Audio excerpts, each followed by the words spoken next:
Santé. Il y a avec nous Farouk Fariwa, bienvenue à vous, vous êtes responsable recrutement chez OTA. Amara Korba, vous êtes responsable marketing communication chez Arplotic.com. Et puis Yaskandar Benhamish. Un chercheur. Chercheur, ouais, demandeur d'emploi ou chercheur d'emploi. Ok, compliqué le chercheur, hein. Allons-y. Il y a eu tellement de salons, premier salon, et qui est réellement organisateur de ce salon. Pourquoi il y a eu autant de premiers salons de l'emploi? Est-ce que ça veut dire que le deuxième n'existe jamais derrière? Est-ce que vous pouvez nous éclairer, puisque vous êtes co-organisatrice justement du salon de l'emploi? Alors on va commencer peut-être par la dénomination exacte du salon, parce que on passe d'un média à un autre et on change de nom d'un média à un autre. Puis par la même occasion, quelle est, juste pour reformuler un peu la question, comme nous on voulait l'avoir déjà, on voulait avoir cette réponse hier déjà, c'est quelle est la différence entre votre salon et d'autres salons qui ont existé et qui existent encore? Alors, donc, le salon Talent et Emploi et la première édition, et je voudrais juste rectifier la dénomination qui a été reportée sur les journaux et sur les autres médias. C'est un salon, un réel salon et non pas un salon de recrutement sur Internet. Donc, le salon de recrutement Talent et Emploi est différent des autres salons. Pourquoi? Parce que déjà, il regroupe, donc nous, on est un site internet de l'emploi qui a pris l'initiative d'organiser, de co-organiser ce salon pour réunir les talents à la recherche d'un emploi avec les entreprises qui recherchent ces talents, donc, et leur permettre, c'est un espace d'échange, leur permettant de communiquer donc avec les recruteurs pour connaître réellement quelles sont les attentes de ces entreprises qui recrutent et voilà, donc pour obtenir, comment faire pour obtenir un job, un emploi. Donc en fait, c'est vrai que c'est à peu près l'ambition, l'objectif de tous les autres salons. Oui. Alors aujourd'hui, vous avez vu qu'on a ramené quand même un recruteur, donc un opérateur économique, et j'ai fait exprès de séparer, donc j'ai mis au milieu quand même une demoiselle pour séparer un chercheur d'emploi. J'ai envie d'avoir leur avis quelque part. Alors, vous avez participé à d'autres salons. Oui. Qu'est-ce qui fait le positionnement aujourd'hui de ce salon? Quels sont les avantages que vous avez ressentis déjà pendant ce salon? Parce que vous avez participé hier et du monde, moi j'ai été.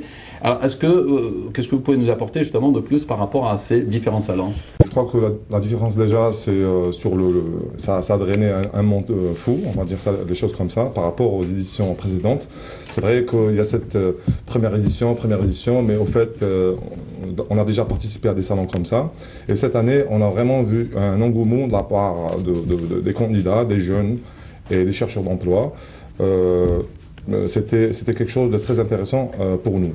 Bon, pour des événements comme ça, le plus intéressant c'est quoi? C'est déjà un peu démystifier l'entretien d'embauche. Déjà, d'enlever cet obstacle qu'il y a entre peut-être le candidat et l'entreprise déjà. Dire aux jeunes qu'on a besoin de votre profil, de votre talent. Et comme vous savez, c'est vrai qu'il y a beaucoup de candidats, mais aussi, c'est pour ça que déjà, je crois que l'appellation, elle est bien trouvée. Talent et emploi. C'est vrai que les jeunes cherchent un emploi et les entreprises cherchent du talent. Est-ce que ceux qui ne se sont pas présentés ou n'ont pas pu se présenter, c'est trop tard pour eux? Parce qu'il y a quand même des jours. Est-ce que ça sous-entend que le salon, c'est vraiment le chemin pour Au fait, pas du tout, je ne crois pas, et je ne le pense pas, et je ne l'espère pas. C'est-à-dire il y a d'autres canaux, à travers l'ANEM, à travers les sites de recrutement, à travers aussi les sites d'entreprise, à travers les candidatures spontanées, on peut bien sûr postuler le plus normalement possible. Skandar Benhamish, alors racontez-nous d'abord votre parcours à vous, votre formation pour commencer, le job que vous êtes en train de faire aujourd'hui, parce que vous insistez sur ce point-là, hein. C'est ce que vous nous répétiez il y a quelques instants. Je ne suis pas complètement au chômage, mais j'ai été quelque part par curiosité et j'ai envie de faire autre chose. Tout à fait. Alors, bon, d'abord, pour parler de ma formation, j'ai fait d'abord une école d'agronomie qui, bon, au bout de 5 ans, les 2 dernières années, se constitue la spécialité en majeure partie. Alors, j'ai fait une option de gestion d'entreprise agroalimentaire. C'est une option que peu de monde connaît. Donc, quand on décline l'intitulé de notre diplôme, ça paraît un petit peu compliqué. Ça fait une ligne. Et bon, maintenant, pour accrocher des recruteurs, je veux dire, il ne suffit pas de présenter un CV. Et bon, il aura beau être bien présenté, tout ça, avec ou sans expérience. Il faudrait mettre plus de points de son côté. Il faudrait l'accrocher d'une autre manière. Oui. Accompagner un discours, la table des matières de son mémoire, parler de ces travaux de recherche. Justement, donc tout ça, c'est un peu les b.a.-ba, effectivement, des CV, donc de comment l'accrocher. Mais vous, en tant que jeune, justement, chercheur d'emploi, vous avez dit que vous êtes actuellement en poste. Pourquoi vous faites changez quoi? ça, c'est un peu là. Alors, D'abord, vous Qu'est-ce faites qu'il quoi, fait c'est vrai, Ouais. déjà? je suis assistant projet et commercial un peu dans une agence événementielle, dans une agence de communication. Donc vous êtes événementielle. sorti complètement du Complètement. cadre. Ce qui vous intéresse pas économique. complètement. C'était à défaut de mieux, Oui. à défaut de trouver mieux. Et bon, pour le moment, ça reste un boulot alimentaire, comme on dit, comme l'a dit pas plus tard qu'hier. C'est voilà, pour ne pas rester comme ça sans rien faire. Mais disons que il faut. Donc est-ce que ce salon réellement vous avez senti, parce que hier vous y étiez, vous. Oui, toute la journée. Alors, quel était, selon vous, Il a été clair, hein, toute la journée, j'ai pas bougé. quel était justement le contact avec les entreprises? Comment vous avez perçu ça? Est-ce que vous pensez que ce salon apporte quelque chose aux jeunes? Ça vous a apporté quelque chose? Et quelle serait, bon, après-demain, on va dire, ou demain, quelle serait votre démarche pour continuer à faire cette recherche d'emploi? Tout d'abord, ça, je le perçois comme, comment dire. D'abord, sachant que mon CV figure dans toutes les bases de données de la plupart des recruteurs, ça fait plaisir, du moins, dans un premier temps. Puis, bon, quand on voit la foule qui se ruait sur les stands et le nombre de CV, je veux dire, empilés sur les bureaux, bon, on se dit que nos chances sont limitées. Maintenant, avec autant de monde et tout, je doute qu'il y ait possibilité d'accrocher un recruteur. Allez-y, je vois déjà la suite, allez-y. Oui, bon, il aurait fallu, je veux dire, qu'il y ait, comment dire, soit avoir plus de temps pour visiter les stands un par un, pour passer plus de temps avec chaque recruteur, pour discuter, parce que bien souvent, on a besoin de discuter, d'avoir l'avis de professionnels. Alors, ce qui tombe très bien. Alors là, il y a déjà une revendication. Un salon de 2 jours, est-ce court ou trop long? Alors ça, c'est peut-être l'occasion d'y revenir, mais juste avant, je voudrais ouvrir aussi la question à 3 qui vous concerne. Il a dit un point très intéressant il y a quelques instants, sans CV et sur toutes les bases de données des recruteurs. Est-ce un point positif d'après vous? Oui, On fait le tour, ce qui vous permettra de répondre aux 2 questions en même temps. Non, effectivement, la plupart des jeunes, même ceux qui visitent les salons, ils ont compris qu'aujourd'hui, grâce à Internet, grâce aussi au site Internet des entreprises, donc ils font des demandes spontanées.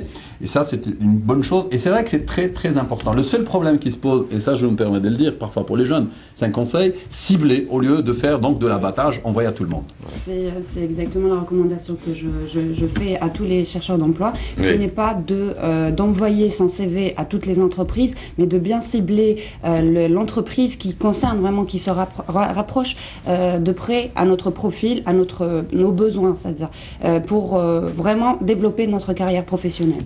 2 jours, pas court d'après vous? Alors, Ou long en fin de compte? donc nous, on a tablé sur 2 jours pour permettre à tous les chercheurs d'emploi donc d'assister et de rencontrer les entreprises et de pouvoir tenter leur chance. Mais c'est-à-dire que la porte reste ouverte. Oui. Que ces chercheurs d'emploi-là peuvent quand même contacter les entreprises, peuvent reprendre les adresses. C'est-à-dire que là, sur le site internet du salon, donc qui est www.talent-emploi.com, les chercheurs d'emploi peuvent retrouver la liste des entreprises et par la suite les contacter. Pour les retardataires, je veux dire. Alors, si vous permettez, je pense qu'il y a aussi des éditions à l'Est, à l'Ouest prévues. Voilà. Donc, normalement. voilà, je comptais l'annoncer. Donc, on prévoit pour les régions donc, de l'Est et de l'Ouest d'organiser. Et le Sud, oui. Donc, ça va venir, ok. Ça va venir, donc pour les prochaines éditions, Inch'Allah, d'organiser pour un salon régional pour permettre à tous les chercheurs d'emploi des régions d'avoir leur chance, de tenter leur chance eux-mêmes. Et dans leur région, parce qu'on parle beaucoup de centralisation de tous les métiers à Alger, alors que une économie bien développée, c'est une économie qui est bien répartie aussi à travers tout le territoire. Même question à vous. Oui. Sur une base de données, le CV de Skandar Benhamish, est-ce que c'est bon d'après vous? Ben, c'est clair que c'est bon. Moi, déjà, avoir un CV déjà dans toutes les campagnes, c'est bon. Mais je crois aussi, je me joins à mes amis, de dire que il faut cibler. Oui. Il faut cibler, il ne faut pas faire dans l'abattage. Il faut cibler les postes. Si on a un profil, on est sûr de notre profil, il faut cibler le poste. Il est ingénieur agroalimentaire, c'est ça, économiste, voilà. Et il faut qu'il cible des postes qui sont dans son domaine. Et vous aussi, vous pourrez cibler en tout cas votre poste talent-du6emploi.com, c'est affiché en bas de votre écran. C'est le site internet. Je vous redonne là. Oui, donc en fait, c'est vrai que est-ce qu'il y a des profils que vous ne On va trouvez pas clôturer sur juste le après. marché, que ce soit à travers le salon Ouais. et à travers les CV? Ben oui, nous, à OTA, je peux vous dire qu'il y a des spécialités, on ne forme pas à l'université. Je peux vous donner une spécialité, le VSAT par exemple. Ben, on trouve du mal, on a du mal à trouver des CV dans le VSAT. Alors, soit on ramène des candidats qui ont fait, des Algériens qui ont fait des études ailleurs, soit c'est à travers un vécu professionnel, c'est-à-dire qu'il y a une expérience dans le VSAT ou des domaines comme ça, qui nous permettent de les prendre. Voilà. Et sinon, en fait, pour revenir un peu aux jeunes, Et on va quel est clôturer dans l'obstacle? une minute. hein. Ouais, donc justement, on va clôturer Allez-y. avec lui. Franchement, selon toi, quels sont les obstacles qu'on peut rencontrer aujourd'hui en tant que jeune ou pas jeune, diplômé ou pas diplômé, pour intégrer une entreprise? Une mauvaise circularité de l'information, d'abord. Quel type d'information? Donc des offres ou plutôt de... Non, des offres. Des offres surtout d'emploi. des offres. Un salon tel que Talent Emploi, je veux dire, ne se présente qu'une ou deux fois dans l'année, ce qui n'est pas suffisant, alors que ce soit pour des étudiants en fin de cycle, en pleine préparation de mémoire, ou à la recherche d'un emploi officiellement. Aussi, des difficultés à établir un contact avec les recruteurs, à parler de sa formation, à parler de soi. Donc un peu se vendre. En fait, c'est justement pour Oui. décrocher les entretiens. Alors juste une dernière question peut-être pour tout le monde. Est-ce qu'il n'y a Rapidement, pas ça un va être- vrai problème aujourd'hui entre l'offre et la demande dû à l'écart des salaires qui se présentent, où beaucoup de jeunes ne veulent pas effectivement intégrer des entreprises qui sont mal payées? Est-ce que ça, c'est pas un obstacle pour qu'on puisse trouver cette symbiose? Alors, si vous permettez, je souhaiterais intervenir. Donc, de plus en plus de jeunes diplômés ne souhaitent pas débuter pour un premier emploi avec un salaire c'est-à-dire proposé par l'entreprise selon les compétences et l'expérience. Donc, c'est en quelque sorte une difficulté pour les entreprises de recruter des jeunes diplômés parce qu'ils sont, entre guillemets, exigeants eux-mêmes, malgré Donc leur... il y a un problème effectivement donc de prétention et d'offre. Messieurs, merci encore d'avoir été avec nous ce matin. Bon, la caricature de ce matin, elle est signée Barry. Pourrait-on la revoir? La voilà. En fin de compte, votre salon, c'est un peu comme Google. Emploi et recherche. Il faudra juste cliquer. En tout cas, ça se déroule au Palais de la Culture, Moufdi Zakaria, jusqu'à ce soir.